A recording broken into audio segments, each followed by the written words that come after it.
แห่งหนใดจะมาช่วยแก้ไขความตายจากเจจำเจ้า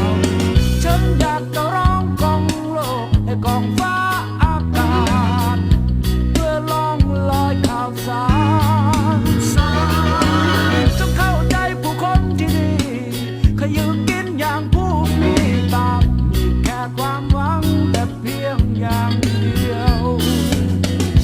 โอ้ไม่ต้องร้องไห้โอ้ไม่ต้องร้องไห้โอ้ไม่ต้องร้องไห้โอ้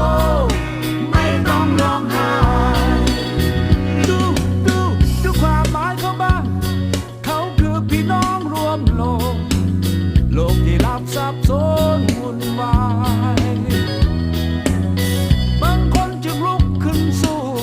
จับปืนเพื่อเสรีภาพแต่บางคนชกถ้วยหน้าละอายไม่เคยเพื่อแพ้ที่ใดมีทุกข์ที่นั้นยอมมีผู้ยิ่งใหญ่ฉันขอส่งแรงใจให้เธอเมื่อสู้แล้วย่อมมีผล